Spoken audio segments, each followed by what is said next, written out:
We're clearing off the surface,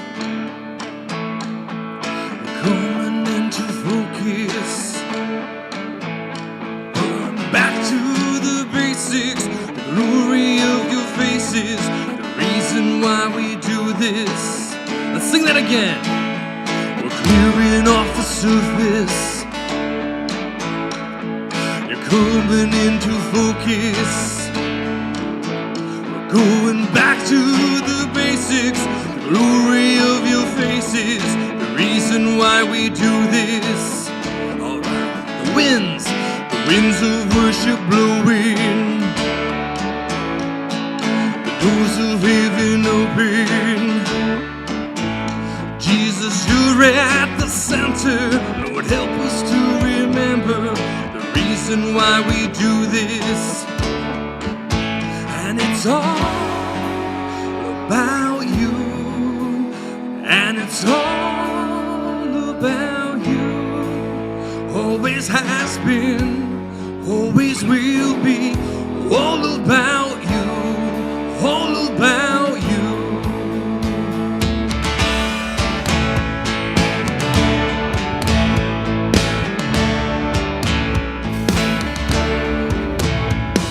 Priorities are changing,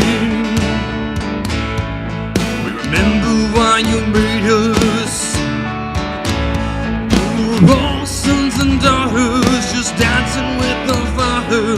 It's not that complicated. It's all, and it's all about you. It's all about you. Always has been, always will be, all about you, all about you. Sing it again. It's all about you. It's all about you. Always has been, always will be, all about you, all about you. Every story of impossible miracles, it's all about you. Every story of a prodigal coming home, it's all about you. Every story of revival, I know, it's all about you. Your kingdom's all about life's changed, empty graves. It's all about you. Every story of impossible miracles, it's all about you. Every story of prodigal coming home, it's all about you. Every story of revival, I know, it's all about you. Your kingdom's all about life's change, empty graves. It's all about you, and it's all about you, and it's all about you. Always has been, always will be, all about you, all about you, and it's all about you. Jesus, it's all about you. Always has been, always will be, all about you, all about, always has been, always will be, all about you, all about you.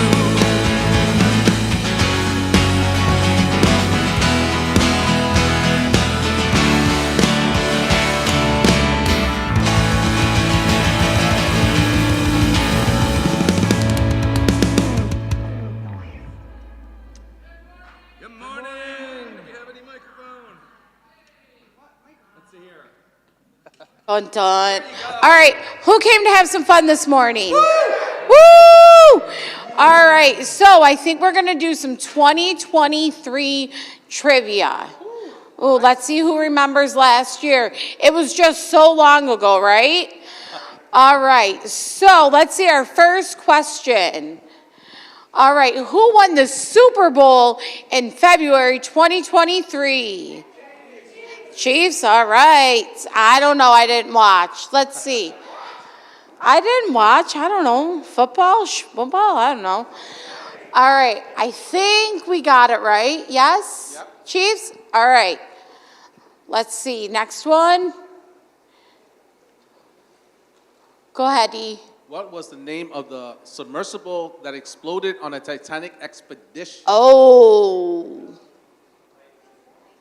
Titan? It wasn't too Titan.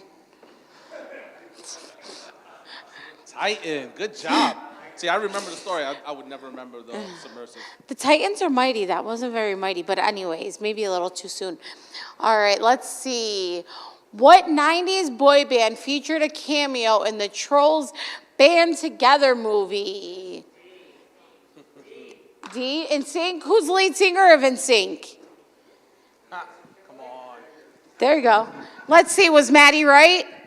NSYNC, yeah. Woo! Go, Good Maddie. job. All right, next one. For the first time since 1987, sales of what music media outpaced CDs? Vinyls. For all the hipsters making a comeback. Yep. Yeah. They're really cool, though. They make them in all different, like, pastel-y colors, the record players. They're lots of fun to look at.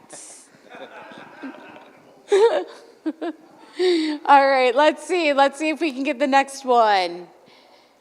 All right. Spare, written by this would-be monarch, tells the story of the second in line to the UK throne. Oh, I know this when I started listening to it online. Who knows? Prince Charming? Ooh, maybe. That would have been my answer. But he was probably busy waking up princesses. And I think I heard Jim say it. Prince Harry? Yes. Good job. All right, that was fun. I didn't know a lot of that. But anyways, that was a lot of fun. Surprising how much you forget in what? You're supposed to say last year, but it's really, what, a couple of weeks? Right, I know. It wasn't that long ago. No. So, we are a community of faith, hope, and love, helping people find their purpose. Because we believe you're created on purpose. For a purpose. And we want to be part of that story any which way we can. Good job. You didn't forget it this week. Woo!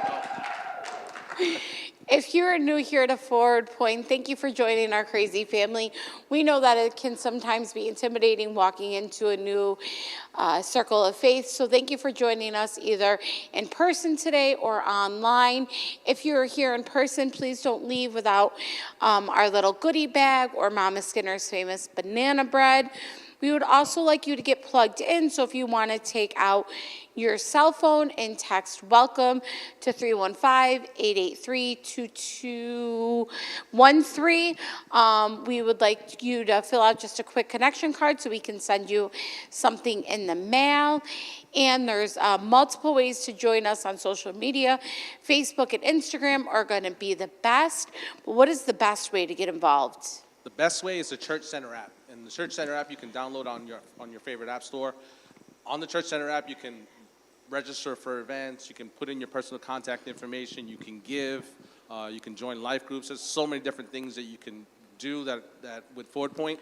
Just make sure when you go and download it, you go search for Forward Point, you'll get all the information that you need. And talking about that, if you're on the Church Center app, you might have saw a posting in the Better Together group. That's where we get out into the community and do things together. It's a lot of fun. But the Stevens went ahead and selected a date to go see, I don't know what series are we on of The Chosen, like the fourth. So I think there's 5 tickets left in the group that they purchased. So if you want to go, again, into the Better Together group, there's all that information. It is coming up, and it's just a fun way to get out with the family. And another thing that's not on the Church Center app, I think you cheered for football, did you? Yes, I did. So any Kansas City Chiefs fans here? Chiefs fans? Oh, wow. Oh, we got one. All right. We got one Patrick Mahomes One? here. Just one. How many Bills fans? Nice. So, at Love Handles today for the game, they'll be showing the game. You can come and enjoy some food. It's $15. $15 per person, 50 for a family. We're gonna have all the great snacks, froyo, and I think pizza for dinner. So if you are interested in that, can you please either let Jimmy know, text Jimmy, send him a message in the Church Center app, just letting him know by about 4 o'clock today so we know how many people and we can purchase the food accordingly. If you don't have his cell phone number, I have it, E has it, or just go bother him and then you'll have it. Great. And last but not least, I think we just want to dismiss our kiddos. If you haven't left already, woo! Chazzy's excited. Oh boy. All right, and then we're going to continue with our gathering. Thank you.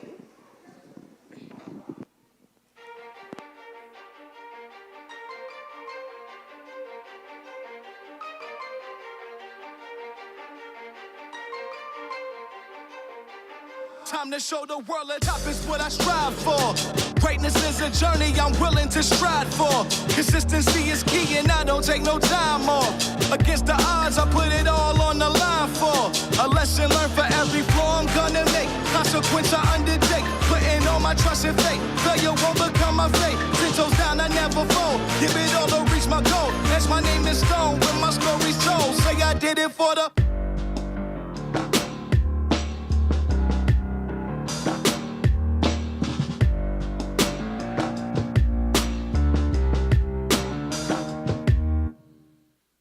Good morning, Ford Point. How's everybody doing today?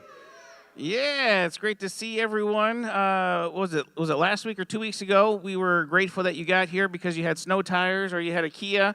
This morning, you must have a heater in your car because it's super cold this morning, but we're glad that you are all here and dressed accordingly. It's always great to be together.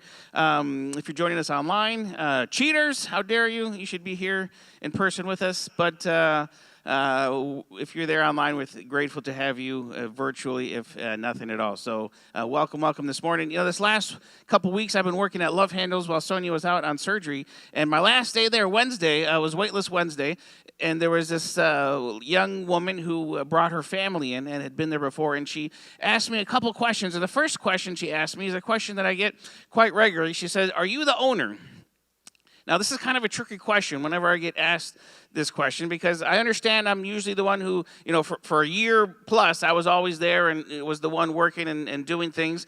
Now that Sony's there, it's a little less, a little more ambiguous, I guess I would say. But usually it's kind of one of a couple different ways I take this question because technically I'm not the owner. Technically, Forward Point is the owner. Forward Point is a nonprofit church that owns a for-profit business.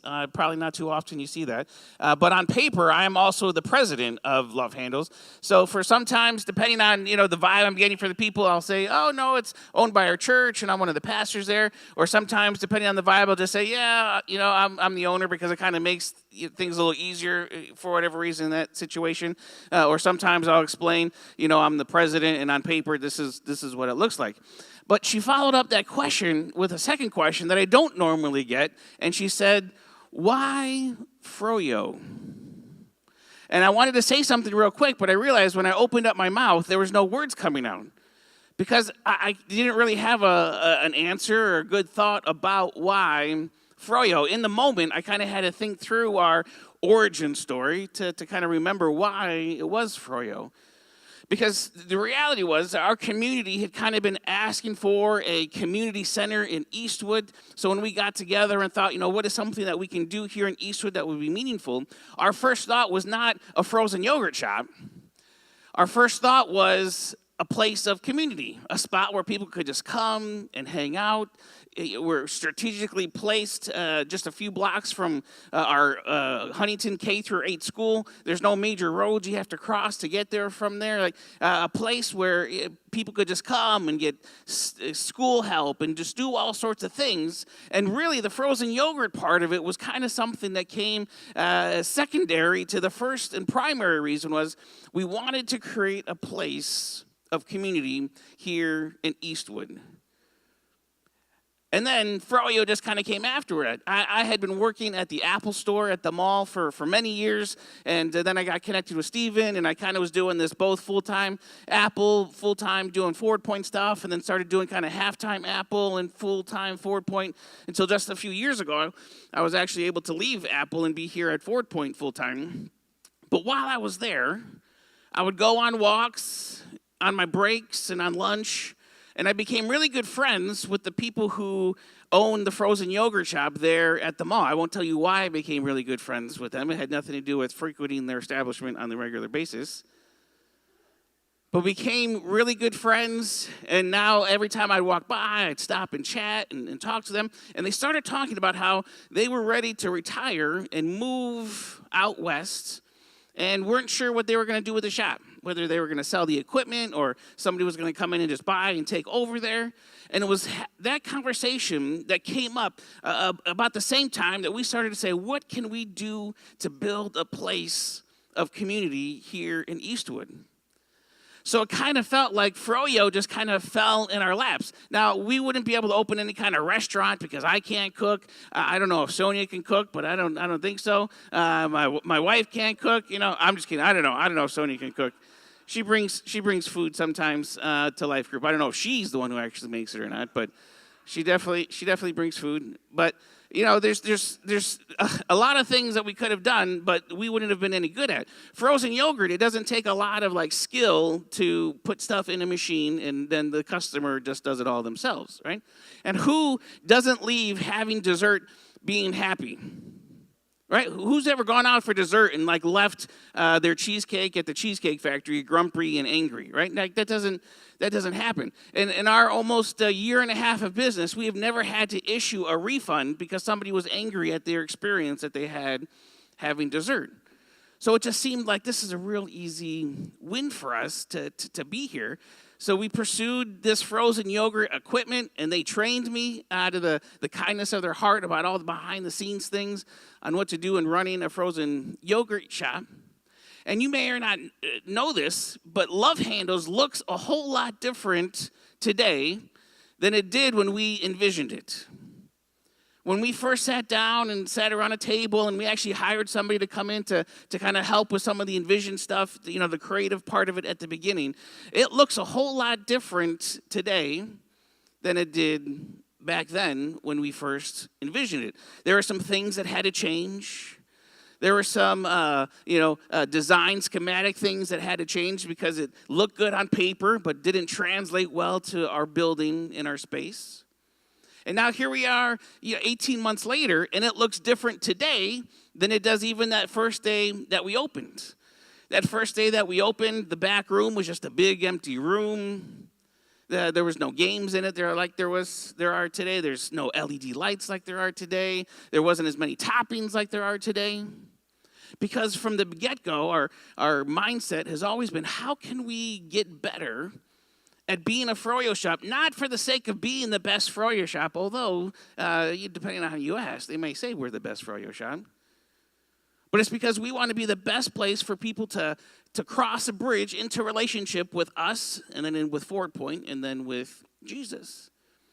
So we're constantly challenging ourselves. What can we do? How can we change? What can we add to make it better, to create these wow moments? I love creating wow moments. These moments when people come in, and if you had a camera and you just kind of experienced it last night when I was working and I was closing, there was a couple of ladies who came and it was like, 20 minutes to 10, and they were so thankful that we were even open, right? There was a wow moment, and then they walk in and they see all the LED lights in the back room, and you start hearing them, oh my gosh, this is amazing. They come through and we ring them out, and she's like just dropping all sorts of ones in the tip jar. And I'm thinking, wow, this is, wow moments are a lucrative business here. But they just were so thankful that we were open. They said this is going to be their new place to come because of all of these wow moments that we were intentional to create. My whole life, I've loved creating wow moments. Now, I've never personally considered myself a creative type of person. Some of you guys, poetry or painting or design, and I can't stand options. right? So the last thing I want to do is be a designer and having to choose what color goes with this color because I can't even get past the first color. But some of you, that's your wheelhouse, right? So because I'm not really into those things, I never really considered myself a creative type person. But I'm becoming to realize that being creative is so much more than just some of those typical, writing poetry or stories or designing sets. That it's really about just creating something that wasn't previously there. And that's something that most of us, if not all of us, can do in whatever area of skill or passions, purposes that we have. But one of the areas that really became evident to me that I had some kind of natural ability at was that of drama. I was a young kid in about 6th or 7th grade and was going to a small private school. And there was this musical that we were doing for Christmas because, who doesn't want to do a musical in Christmas when everything else is going on and add a bunch of craziness to families' lives? So we were working on our Christmas musical, and as part of this musical, there was a couple of parts telling the story of this young boy who wound up dying, and I kind of got voluntold that I was going to be one of these characters. And it was really kind of my first time being in any kind of drama or play. And I remember doing it, and I just kind of did it like, I gave my all to it. And there was this one couple that came up to me afterwards and said, man, we were literally in tears because of the character and the performance that you played. And I kind of got taken aback that something that I could do could bring people to tears in a positive way, right? We all know as young people bringing our parents to tears because of bad stuff that we're doing. But here I was doing something, and they were moved to the point of tears as a result of my performance. In fact, this is a couple that were pastors in the area, and I saw them many years later and many years later after that.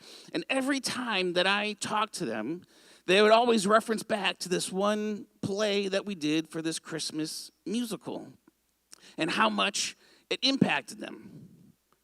Now, they wouldn't be able to recite the lines that I said or even remember really the storyline of the musical, but they could not forget, they could not shake loose how it was that I made them feel as a result of this musical. This wow moment that I had been able to create in their life.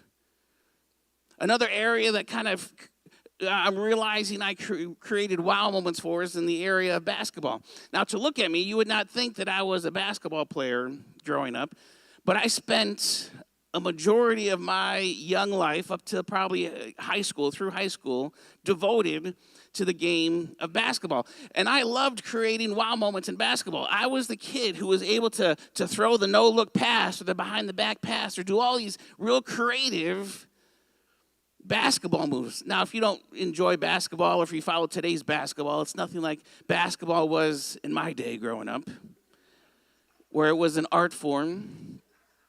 Now it's just a bunch of individuals all trying to score by themselves. But I was able to do amazing things with this basketball. Now, again, probably the normal person, all they care about is being on the team and being the guy when it comes to basketball. Only thing I cared about was making other people look good, setting them up to score. And it was, the struggle because I never really liked the pressure of being the guy, right? Being the person that when it comes down to being tied and you need someone to shoot the ball, I'd be the last person that you'd want shooting. I could make it. I spent years and years, I was good. But not like yesterday's Syracuse basketball game, right, where Copeland steps up right at the last second and wins it at the buzzer for us, right? I'd hate to be that guy. Because I don't like being that guy. I don't like being, when push comes to shove, when everything's on the line, being the person that is looked to for the answer. I just rather kind of fade back into the team and do what's great for everyone else. And then learning that, it's a struggle, but that is what God has called all of us to do, is to be in that mentality. There's people who naturally, Michael Jordan, right? He's the guy who he had the ability and the desire to be the guy. He says, give me the ball. I'd be happy to be the guy who passes Michael the ball. but I never wanted to be that guy. And not many people in church world are okay with just being a co-pastor. Well, for the most part, a lot of times what I've seen in Bible school and other places is it's a race to see who can be the lead pastor, who can be the head guy. And not many people are okay with just, kind of being part of a team. Unless they're married. A lot of times married couples, they'll be co-pastor. But to have two people who are not related, friends, just enjoy doing it together. So when people come here at Ford Point, a lot of times we get asked the question, who's in charge here at Ford Point, right? And it really depends, right? If it's a complaint that you have, then it's Stephen Skinner. He's the guy who's in charge. If you're really enjoying your experience here, then it's by all means, come up. I'm the guy in charge. We're so grateful that you're here, right?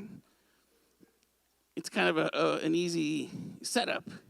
But not wanting to be the guy has kind of, for one, it's really helped me to just stay and be humble. But I'm also realizing that it has also enabled me to not lead sometimes with the kind of authority that I was made for, that God created me for. To kind of let other people do things when it comes to, answer some tough questions or to take the lead. And what I'm beginning to see is that I was made to perform outside of my natural ability. And the same is true for you. You were made, Ford Point, to perform outside of your natural ability. You were created with a certain set of basic skills and abilities. And for far too long, and for far too many of us, we kind of just settle in our natural ability and don't realize that we were created to train. We were created to work, to exercise, to not just be lethargic and kind of go with the flow. And what we're going to dive into this morning is realizing that training leads to the kind of greater reward that we've been talking about over the course of the series. If you're just joining us, we are talking about this idea of, the immediate reward. A lot of times what we live for, that just adds to our life in the here and now. But there's a greater reward that if we invest for or that we set aside for, that multiplies to our life later on. We live in the J.G. Wentworth, right? It's my money and I want it now culture. But we're laying out some facts here that the greater reward is better than the immediate reward. In the first week, we looked at the parable of the different soils and this idea that there was a possibility to have a harvest beyond our wildest dreams. To make the flip from just, what kind of soil are we, but to graduate to this mentality of the farmer that just is throwing out any kind of seed at any point for as many people as possible at the hope of experiencing a harvest beyond his wildest dreams. And then last week we looked at the idea of Mary when she anointed Jesus' feet. And this is what Jesus said about her and the greater reward that she was sacrificing for. He said that you can be sure that wherever in the whole world that the message is preached, his gospel, that what she has just done is going to be remembered and admired. Man, when you think about a greater reward, that's the kind of story that I pray that we live. That right now Ford Point is in the process of building and laying a foundation for that. Wherever in the whole world the message is preached, we might be remembered and admired, not because we're looking for the stardom or the fame, but because we lived for a greater reward. Well, today we're going to be looking at some words from Paul. If you have your Bibles with you, we're going to be looking in 1 Corinthians in chapter 19. And this is really the summary of what we're going to be diving into, but this is kind of the theme for the greater reward. He says this. He says, you've all been to the stadium, and you've seen the athletes race. And everyone runs, but one wins. So run to win, followers of Christ. All good athletes, they train hard. But they do it for a gold medal that tarnishes and fades. You, followers of Christ, you're after one that is gold eternally. You see, Ford Point, it's possible to have an eternal impact. I'm reminded of the movie Gladiator with Russell Crowe, right? And at the beginning, there's this scene where he's on the horse with all his other horsemen, and he says this very profound statement. He says, "Gentlemen, what you do now in life echoes throughout eternity." It's possible that the life that you live, the things that you lay aside today for the greater reward, can echo throughout eternity. That the immediate reward fails in comparison to living for the greater reward, the gold eternally. So what we want to do this morning is kind of dive into this idea that he leaves us with. And this first thing that he leaves us with here is this idea, as we kind of work backwards, is this idea of training hard. For most of us, the idea of training hard, right, to realize that we were created to perform outside of our natural ability, and that we can only get there when we train hard. Here's the first thing this morning, forward point, is that you can try, or you can train, or you can strain. There's a couple different ways that you can go about life, and it can all be summed up in one of these three ways: by trying, by training, or by straining. You see, we're living in the season of the year where all sorts of people are trying new things, right? There's a good chance you came here this morning and you might still be in the excitement of your New Year's resolution. There also may be some of you here, cowering a little bit of shame at the result of having already left your New Year's resolution behind. Because here's the idea behind trying things. Think about going into a store and you go into a dressing room, right, to do what? To try something on. What happens? You go into the room, you put it on, and you just decide if you like it, you'll keep it. If you don't like this, then you're going to put it back on the shelf. And for most of us, these New Year's resolutions are doing things that we haven't done up to this point in life, or maybe haven't done them well. So when we start doing them, what happens? We start to realize, I don't like this. This is a little inconvenient, or this is a little hard. This is kind of ruffling up my schedule or my flow. So we try it, and then we just give it up and stop doing it. Some of us already, some of us maybe just a few days or weeks away from that. I think the average New Year's resolution gets abandoned around 30 days, somewhere in early February. Because we kind of enjoy just trying things. We're just going to try it without any kind of real motivation or desire or intentionality for a change in our life. And the moment things get hard, or maybe, a few weeks of it being hard, we kind of give up. And our culture is great at creating ways to just make it easy to try things and not really to train, right? Anybody ever seen one of these? Right, there was this thought that you could put yourself in this machine and this machine would just kind of jiggle you, really fast. And that if you just spent enough time jiggling really fast that you would somehow lose weight. This was like one of the first weight loss programs that were out there, to allow this little machine to jiggle you really fast for a certain period of time and somehow you would lose weight, right? This is kind of our culture that we live in, to try the newest gimmick and way to do things. But what we see in this verse is Paul calls us to train. Right, train is this very specific goal versus trying is kind of just this generic goal. If you've ever been in the business world, you've probably heard this idea, or any kind of organization of developing SMART goals. Right, SMART goals are these ideas where you have something that's very specific, it's very measurable, very achievable, very relevant, and very time-bound, a very certain amount of time at which you're going to do it. And I would encourage you to get used to this idea of creating for yourself SMART goals. Now, I've added another A, so mine is a SMART goal. And my second A that I add in the middle there is accountability. That it's important when you're developing these things, these areas in your life where you would love to see a change, when you're creating something that's specific and measurable and achievable and relevant and time-bound, that you also add some kind of area of accountability. Maybe it's another individual that you invite into the story with you.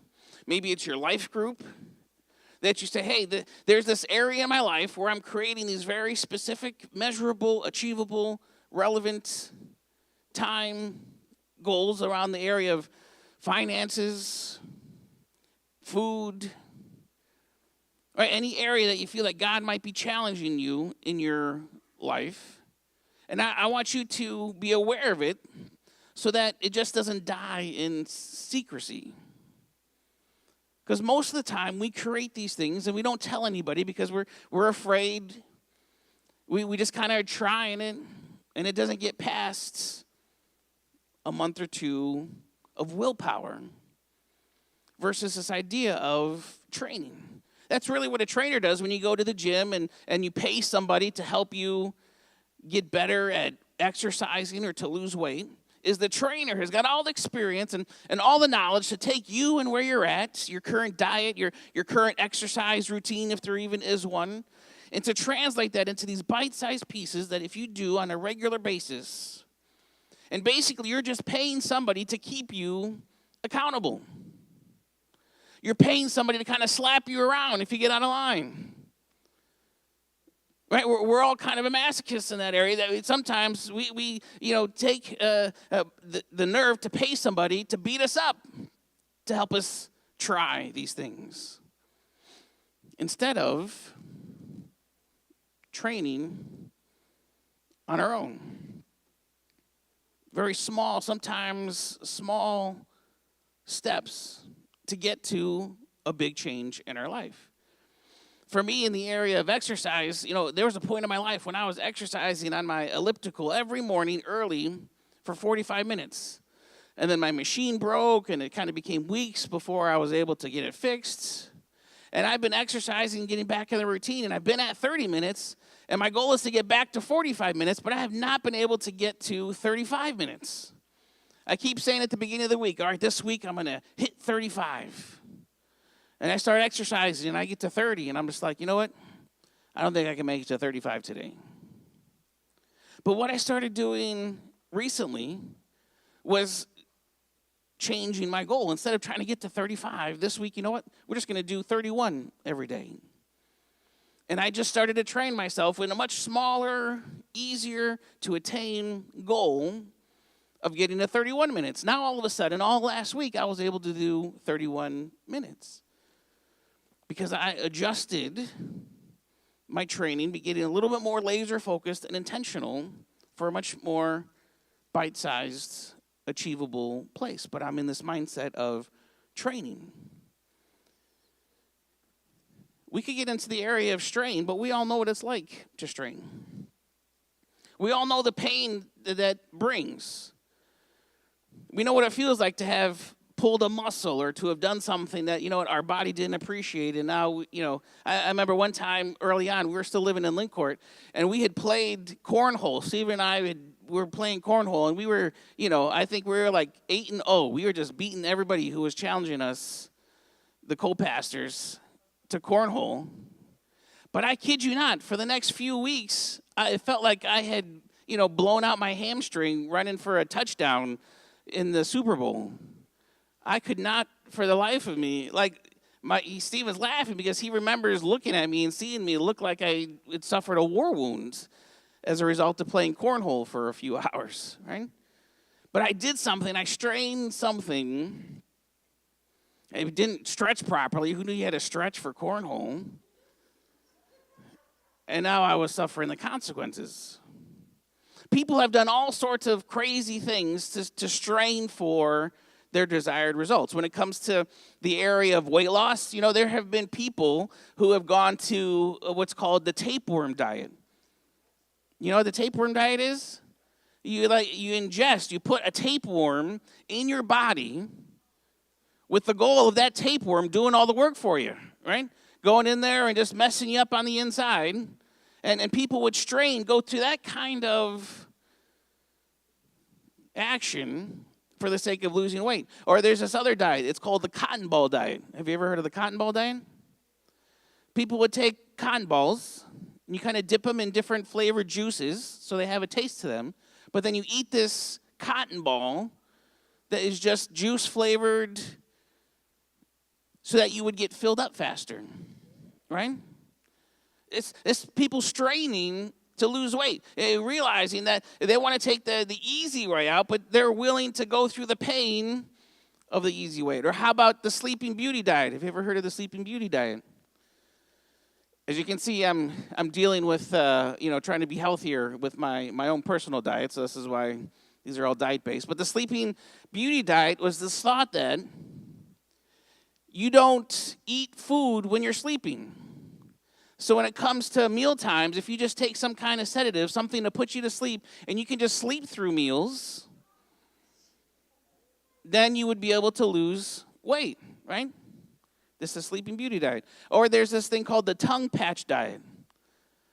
And I kid you not, what people would do is they would sew patches of cloth onto their tongues so that when they ate, it was painful to eat, and that would keep them from eating, thus being able to lose weight.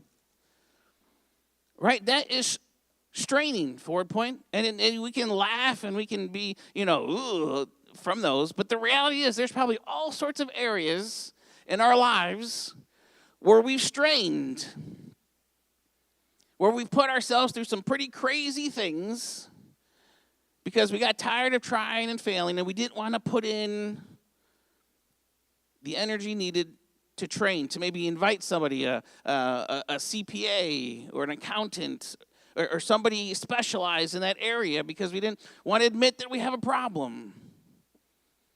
So instead, we'd kind of go through these dark, secretive, straining practices to help us in these areas where we want to succeed. And Paul says, all good athletes, for the sake of gold that is eternal, all good athletes train hard. Like, he's not saying it's going to be easy, but what he is saying is that you were created to perform outside of your natural ability. But to get there is going to require some training, some hard training, some smart training to get to the potential that you were created for. Train hard. Going back a little further, he challenges that, don't just run because you enjoy a frolic through the summer air. He says run to win. Now, he doesn't say you better win. You better be better than all the other people because there's only a certain amount of tickets that get you to heaven, and if you're not in the top 25 percentile, you're not going to get there. That's not what he's saying. But he says run with such an attitude that your desire is to be the guy, is to be first across the finish line. Now, for us, the more that we train, the more winning and what it looks like also changes. But he says there's a mentality, there's an attitude where you are set out and you're running to win. You're running to be the guy, to be in the moment when a decision needs to be made, that you're the one ready to make the decision. In a certain time and place in history, like Esther, for such a time as this, you're ready to be who God needs you to be. He says to run to win. And then this verse starts off, he says, you've all been to the stadium. And as I was reading this, it got me thinking, because this is kind of where it starts for a lot of people, is going to some kind of event, right? Have you ever been to an event, maybe a theater production or a sporting event?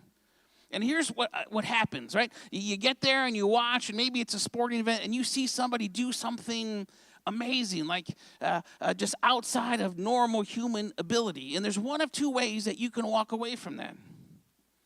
First is you can walk away from that and think about, wow, I cannot wait to watch them do that again. And you just kind of stay a spectator, and you just enjoy, maybe your fancy seats, box seats, courtside seats, and you just enjoy watching other people perform outside of their ability. Or you can experience something like that, and what happens for some people is they see that thing happen, and they walk away saying, you know what, I want to be like that guy. I want to be like that girl, like in the moment when it's all on the line, when push comes to shove, to be able to do something that, it outperforms my natural ability. And you walk away and you say, you know what, I'm going to set up for myself some SMART goals. I'm going to train because I want to be just like what I saw there at this game, there in this stadium. What started off as just me being a fan in the seats is going to either lead to me just continuing to be a spectator in the seats, or it's possible that you allow it to motivate you to get you to a spot where you're ready to do the same exact thing. You see, we all go to the stadium to be entertained. We all go to the theater or to the landmark to be entertained, to see people at the top of their professional ability. And there's something about watching the best and the most passionate in their area that does something inside of us, that touches us on an emotional level. If you don't believe me, just watch this quick video from the recap of the 2020 Olympics.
Champion in the women's 55. Annie later, Americans do it again, second and third, and now she sees she set the world record.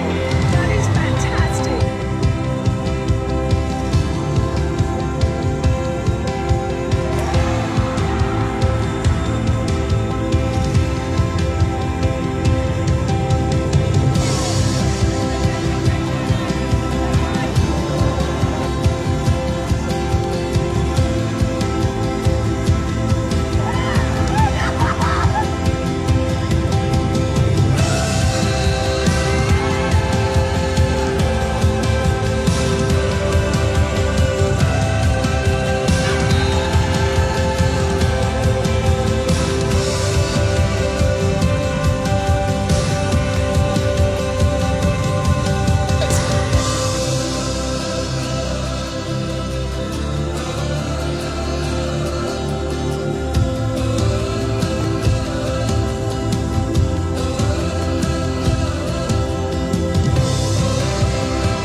And you can watch something like that, and you can walk away saying, man, I'm just going to continue watching and spectating. Or hopefully something inside you wells up that says, man, I need to get myself into training mode. I love one of the stories in there. It's the story of Sifan Hassan. It's that young lady who tripped running the 1,500-meter. And it wasn't even that she tripped over herself. The person in front of her tripped, and she tripped over her. And she was second to last, just in front of the person who tripped first. And she got up, and she got back running, and she came in first, still in that heat, because she trained. And as beautiful and as awe-inspiring as those are to see people, man, it doesn't even matter if they're Canadian or what country they're from. You just can't help but respect and be moved by people who are doing and loving something with such passion. But Paul says they're doing it for a gold that's going to tarnish and that's going to fade. But you do it for something that's going to last eternally, for a gold eternally. Right? Being in those moments that does something to us. And I use the word entertainment here. And entertainment leads to connection, right? When you see somebody up here on a stage that is performing outside of their natural ability, but because they've spent their life devoted to an art and to a practice and to train and to not worry about going from 30 to 35, but just 30 to 31 and then 31 to 32. And you experience maybe on America's Got Talent, and you see people who nobody even knew existed, but they do something that just seems outside of the normal ability, and maybe the judges hit the golden buzzer, and there's tears, and we're crying because we're so moved. There's a connection, and from that, we can either just continue to spectate, or we can get out and participate. And this is hard. I struggled with this because in church world, entertainment is kind of a dirty word. We don't do things for entertaining purposes. Right? We do it because we're spiritual and we're holy, and it's to please God. So this is kind of a bad word in most church circles. But you can't deny that when you pay money to go see somebody performing outside of their ability, there's something that you feel by watching them do that. There's a connection that's made. And Paul describes this in verse 19 of the same passage where he starts off, he says, even though I am free of the demands and expectations of everyone, here's what he says. He says, I have chosen, not voluntold, I've voluntarily become, and he uses the word servant. But it's the same thing, the same idea of just connecting with people. He says, I voluntarily become a servant to any and all in order to reach a wide range of people. He recognized, in my natural ability, just going off my natural skills, there's a certain group of people that I can reach. But I'm not just content with that group of people. My goal and my heart, because of the life change that I've experienced, is to reach as many people as possible. So to do that, I voluntarily become a servant to any and all in order to reach a wide range of people. He says, I didn't take on their way of life, okay? It's not permission to just go and, become a drug addict for the sake of reaching drug addicts. No, he says, I kept my bearings in Christ, but I entered their world and tried to experience things from their point of view. He says, I have become just about every sort of servant there is in my attempts to lead those that I meet into a God-saved life. And I did this all because of the message. I didn't just want to talk about it. I wanted to be in on it. So I served, I entertained. In Acts, it talks about the story where Paul was in this very religious area. There was idols to all sorts of different people. And just for the sake of not wanting to offend a God that they maybe had missed, they had a statue that was to the unknown God. That it was kind of the cover-all for all the possible gods they may have missed. And Paul went in there, and if Paul was the church in 2024, he would have gone in there and said, you know what, you guys are all stupid for worshiping these false idols. How dare you? Get your life in order and then come follow Jesus. But that's not what he did. He saw all of their idols, and he saw this one to the unknown God, and he said, wow, guys, I'm impressed. You guys are so spiritual that even the sake of possibly offending a God that you may have missed or never been exposed to, you created this one altar to that God. Bravo, that is amazing. But let me tell you about who this unknown God is that you didn't know. And he's Jesus. And as a result of that, a good many came to experience relationship with Jesus. Because his heart was to not just spectate and perform within his ability. He said, I'm going to do whatever I can to serve. So while entertainment leads to connection, Paul would have said it this way: servanthood leads to connection. But where we've gotten to is the results of confusion that leads to rejection. When was the last time, Forward Point, you watched a movie in a different language without subtitles or without any kind of overdub business? Anytime recently? Probably not. Because you probably hit play and they started talking in a different language and you're like, what's this? And you turn it off. Because it doesn't make any sense. You don't understand. It's not in your language.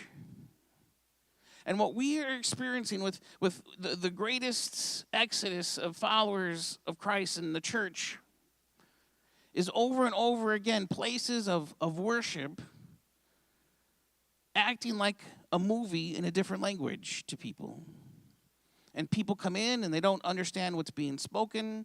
They don't understand what they're hearing. They don't understand what they're seeing, where nobody cares to engage with them. And it leads to rejection. And they don't understand. And Paul goes on to what we've already been looking at. He says, you've all been to the stadium and seen the athletes race, and everyone runs, but only one wins. So run to win. All good athletes, they train hard, but they do it for a gold medal that tarnishes and fades. He says, you're after one that's gold eternally. You're after a greater reward. So if they're willing to go through this for this medal that will tarnish, what more should we be willing to do for the sake of gold that's eternal? So he wraps up by saying, he says, I don't know about you, but I'm running hard. It's going to be hard, Forward Point. Growing up, when I was working at Sacred Melody in high school, Tommy Tenney came out with this book, and the title of the book was God Chasers. And his definition for a God chaser was simply this: someone whose hunger and thirst for God exceeds their reach. Right? The idea of constantly being able to be in this place where you're constantly going after God, not quite able to get him, but because you desire him so bad, you don't give up because you're just trying, but you're training, so you're going after it with everything that you got. And he used that as the definition of a God chaser. He says, I'm running hard for the finish line. I'm not giving it. I'm giving it everything that I've got. No lazy living for me. I'm staying alert and in top condition. I'm not going to get caught napping, telling everyone else all about it, and then missing out myself. Right? Paul says, man, it is possible to be in the business of telling everyone else about what it means to follow Jesus, but to miss it for yourself. And I got to wonder, Forward Point, if that does not describe our Western Christianity to a T. Where we're really good from the couch or from the stadium seat kind of pointing and telling people what it looks like and what they should do. But there's not really a whole lot of people who are getting out of their seats and saying, you know what, I'm going to start training. I'm going to start training hard because I recognize that my purpose was to perform outside of my natural ability. And if I do not set up for myself the routine of working muscles and doing things,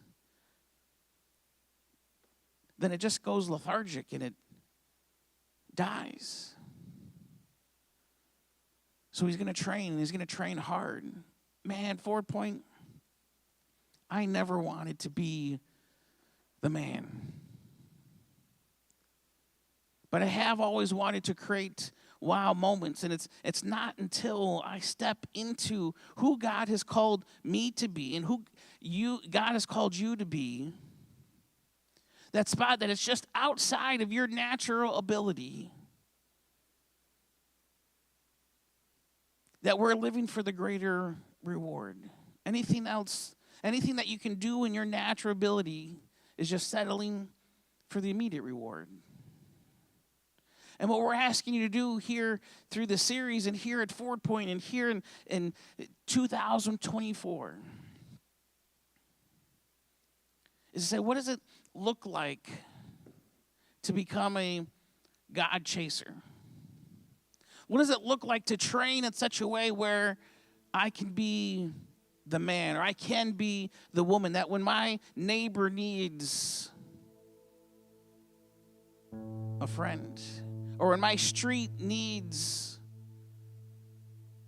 something or when my community needs something, that I'm going to be the man or the woman for such a time as this. That we're not going to miss out telling everyone else about it, but missing out on it for ourselves. But we're going to walk away and say, what are the smart goals? What are the things that are specific? And what it is for you, it's going to be different for you and probably 100 different specific goals here. Because there's 100 different specific purposes. But for you, there is something specific. And there is something measurable, something that I can see. This is where I am at. And this is where I'm going to get to. And it can be as simple as 30 to 31. But it's measurable. And it's something achievable. It's something you can do if you train. And you're going to invite people into your story in a life group.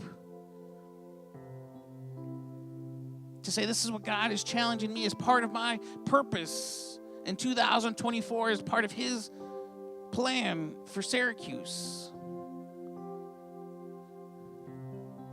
And this is the time frame. This is who we're going to be. As part of our pursuit for the greater reward. God, we're so grateful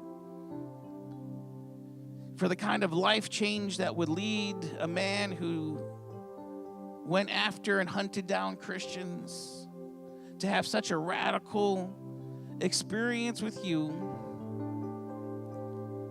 that he then would be able to say how easy it is to just tell everyone about it as a spectator and totally miss it for yourself. And that this morning you could use these words and this analogy of training to help bring us to a place where we recognize the area of our life that are just growing lethargic. The areas of our life where we're just content with our natural ability and what we could do on our own. And you might use it this morning to make some steps, to respond to you this morning, to respond in these last few songs, to respond this week and taking a step towards deeper relationship with you. Maybe it is a commitment to every week you're going to be here and you're going to be a part of welcoming and greeting and making sure everyone feels welcome, or it's going to be part of being in a life group where you're going to just be open and vulnerable, where you're going to be using your 2 ears more than your one mouth and hear other people's stories and maybe not talk when you normally would talk. but you're going to be part of the process for someone else. This morning, what is the next step that God is calling you to that is just outside of your natural ability and your reach? And this morning, what kind of smart goal can you begin to outline for yourself so that we as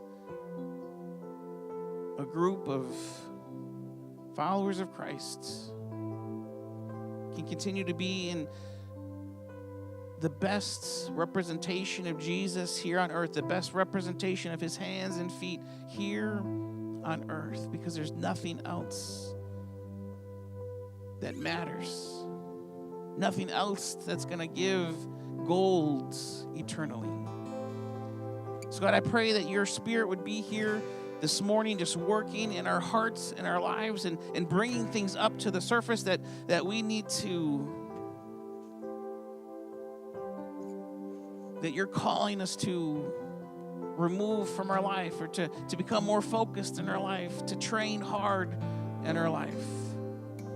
So we ask that your presence would just be here to continue to work and to move inside of us as we respond to you.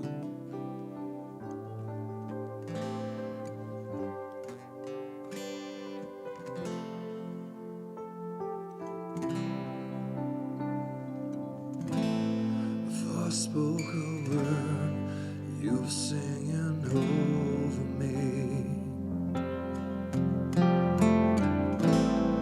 You've been so good to me. Before I took a breath, you breathed your life in me. You've been so kind to me.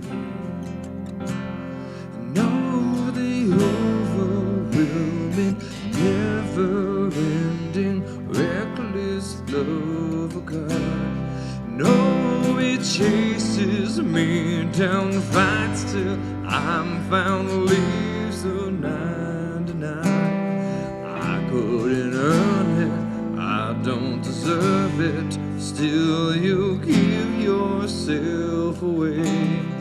No, the overwhelming, never-ending, reckless love of God.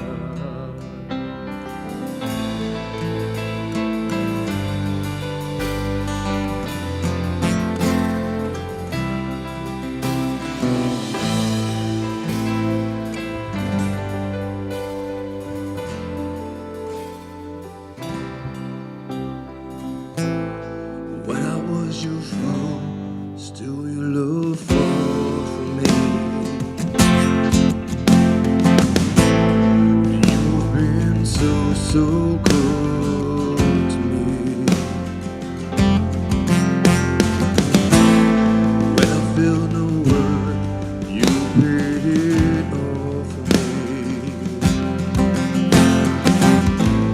You've been so kind to me. Oh, the overwhelming, never-ending, reckless love of God.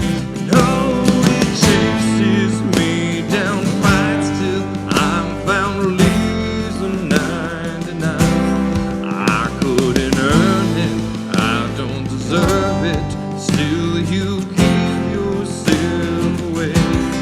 No, the overwhelming, never-ending, reckless love of God. The shadow you won't light up, mountain you won't climb up, coming after me. No wall you won't kick down, lie you won't tear down, coming after me. There's no shadow you won't light up, mountain you won't climb up, coming after me. There's no wall you won't kick down, lie you won't tear down, coming after me. There's no shadow, there's no So shall your light up, mountain on my home, coming after me. So on your get down, lie on tail down, coming after me. So shall your light up, mountain you won't climb up, coming after me. The wall you won't kick down, lie you won't tear down, coming after me over. Ooh, the overwhelming, never-ending, reckless love of God. Oh, it chases me down, fights till I found leaves of 99. I couldn't earn it, I don't deserve it, still you give yourself away. No, the overwhelming, never-ending, reckless love of God.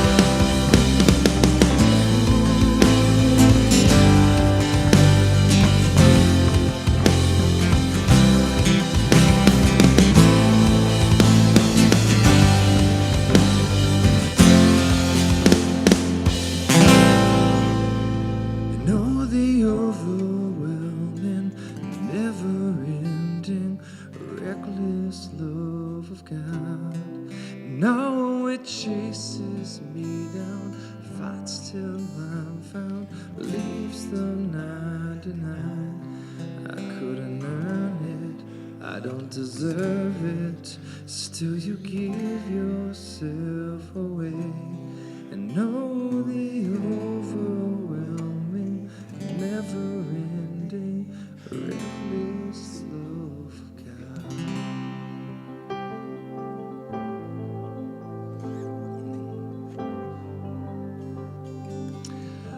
Yeah, I want to speak to the person. Speak to the person that maybe you watch some of those Olympic videos and maybe we don't feel quite Olympic. Maybe you're fighting the thought of, I don't deserve it. I don't even deserve to have any type of success in my life. I've made a mess of myself, or just everything we continue to do, we continue to fall short. And I just want to say, on our own, we don't deserve it. But that's why we serve an amazing God, because He says we're worth it.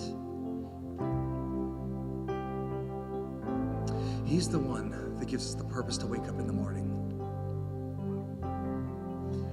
He's the one that gives us the energy and the passion, brushes us off maybe when we fall down or on the track.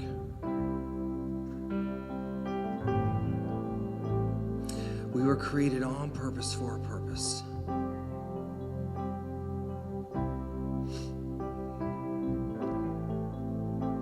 And Paul the Apostle talked about taking ownership, not just of our physical bodies, but our mind.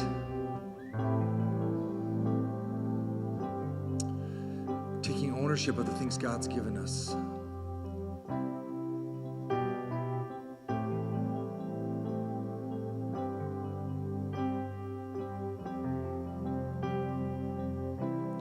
And know the overwhelming, never-ending, reckless love of God. No, it chases me down, fights till I'm found, leaves the 99. 'Cause I couldn't earn it, I don't deserve it, still you give yourself away. And know the overwhelming, never-ending, reckless love of God.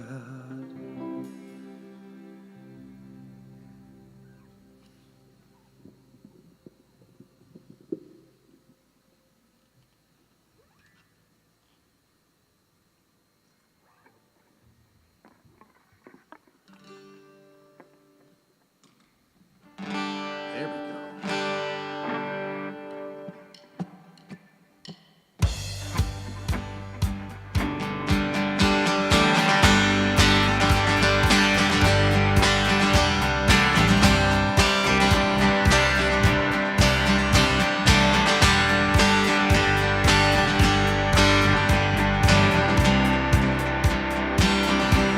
breaks the power? Who breaks the power of sin and darkness? His love is mighty and so much stronger. The King of glory, King above all kings. Who shakes his whole earth? Who shakes his whole earth with holy thunder? Who leaves us breathless and awe and wonder? The King of glory, the King above all kings. Let me hear you. This is amazing grace. This is unfailing love. You would take my place. You would bear my cross. You laid down your life.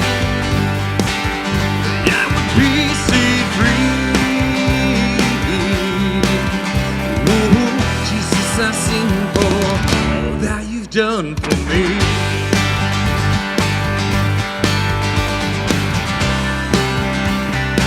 Who brings our chaos? Who brings our chaos back into order? Who makes the oven a son and daughter? The King of glory, the King of glory, who rules the nations with truth and justice, shines like the sun in all its brilliance. The King of glory, the King above all kings. Let me hear you. This is amazing grace. This is unfailing love. That you would take my place. That you would bear my cross. You laid down your life. That I would be set free. Oh, Jesus, I sing for all that you've done for me. Worthy is the Lamb that was slain. Worthy is the King who conquered the grave. Worthy is the Lamb that was slain. Worthy is the King who conquered the grave. Worthy is the Lamb that was slain. Worthy is the King who conquered the grave. Worthy is the Lamb that was slain. Worthy, worthy, worthy. This is amazing grace. This is unfailing love. That you would take my place. That you would bear my cross. You laid down your life. That I would be set free. Oh, Jesus, I sing for all that you've done for me. This is amazing grace. This is unfailing love. That you would take my place. That you would bear my cross. You laid down your life. That I would be set free. Oh, Jesus, I sing for all that you've done for me. Jesus, I sing for. Jesus, I sing for all that you've done for me.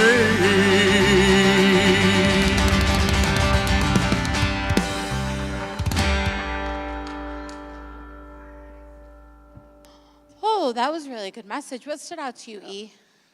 Jimmy made a statement. You can try, you can train, or you can strain. I'm a former athlete. I played baseball, not just on the high school level, but on the collegiate level as well. I had some talent, but in order to unlock that talent, I had to do a lot of training. And training's not fun. You want to talk about strain, sometimes it's a strain physically. It's a strain mentally. It's just sometimes a strain emotionally, because there's times when you don't want to train. But the only way to unlock the potential that I had to get to another level was to train and perfect the gifts and the natural talents that I had. But he also said something else. He quoted the scripture from Paul where he talked about gold medals. Good athletes train to get gold medals. I earned my fair share of awards. I have trophies, and I can tell you right now, I have no idea where they are. They're probably in some dumpster or some landfill somewhere. When they talk about fading away, that's a reality. That's a truth. Now that I train more for the kingdom. I put that same effort into training so that I'm prepared in and out of season. Paul writes to Timothy, and he encourages him to be ready in and out of season for times, for servanthood, to uplift other people, to, be an ear, to be a shoulder, to empathize, to be able to relate to people on the level that brings them a connection. That really stood out for me. Thank you for that.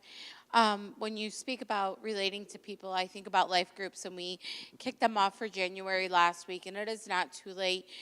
There are many things in my life that I have done that mainstream people or even my family would tease me about, or I would feel so ashamed to bring it up and talk about it, or say, I want to change, because I would slip back into it. It wasn't until I sat around a table full of people may not have had my own sin, but had sin of their own, and accepted me and helped me through it and didn't condemn me and let me know that I can work through it. So if you're ashamed of something you've gone through, you continue to do, really joining a life group, you meet people that you can talk to one-on-one, share things that you may have never shared with somebody else, because that shame that is so deep in you because of what this secular world tells us we need to be shameful of. So I really, really encourage you, if you're not in a life group, if you want accountability, if you want somebody to walk alongside of you, please join a life group. It is not too late. It is never too late. If the first one you try doesn't work for you, try another one. So that is my plug for life groups. And again, if you're new to Forward Point, you don't know what you're talking about, or you want to get plugged in more, don't forget about the Church Center app, social media, all of that good stuff. If this is your home community, what are some ways that you can give? You can give in person. We have a giving box located in the back here. You can text any amount to, I want to say 84321. Yes. Yeah, there you go. You can give my favorite way, which is the Church Center app. Easy way to not only give, but also keep track of your donations. You can give online to www.forwardpoint.org/give. Perfect. Again, as we mentioned, tonight we're going to do a family Sunday night football over at Love Handles. The game starts at 6:30, so please join us over there.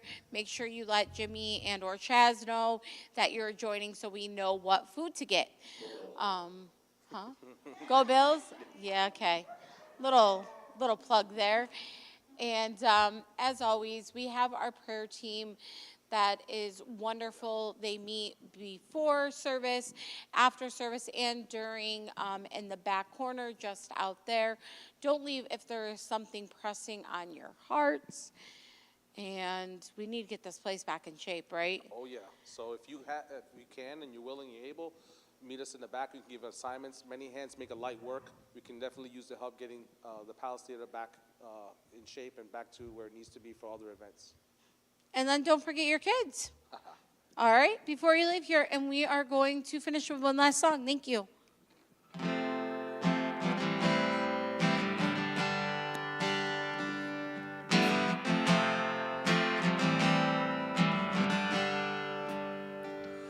It there once was crowned with thorns, is crowned with glory now. The Savior knelt to wash your feet. Now at his feet we bow.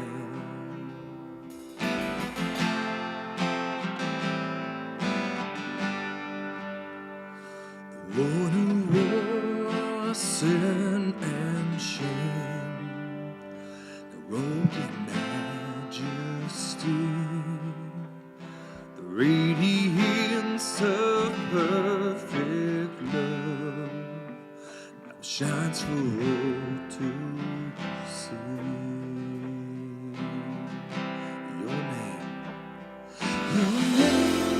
Your name is victory. Oh,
is victory.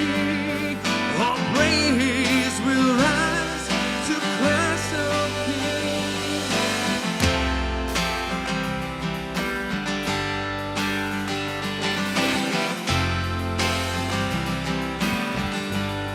By your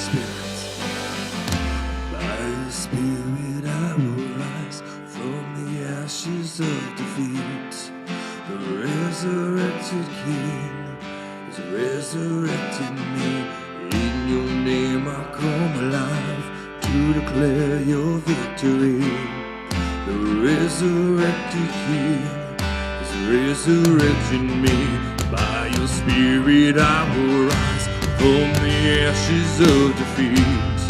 The resurrected King is resurrecting me. In your name I come alive to declare your victory. The resurrected King is resurrecting me. By your Spirit I will rise from the ashes of defeat. The resurrected King is resurrecting me. In your name I come alive to declare your victory. The resurrected King is risen by your side. By your Spirit I will rise from the ashes of defeat. The resurrected King is resurrecting me. In your name I come alive to declare your victory. The resurrected King is resurrecting me. It's resurrecting me. It's resurrecting me. It's resurrecting me. The tomb where soldiers washed in vain was borrowed for 3 days. His body there would not remain. Our God has robbed the grave. Our God has robbed the grave. Your name is victory. All praise will rise to Christ our King. Your name is victory. All praise will rise to Christ our your name is victory. All praise will rise to Christ our King. Your name is victory. All praise will rise to Christ. By your Spirit I will rise from the ashes of defeat. The resurrected King is resurrecting me. In your name I come alive to declare your victory.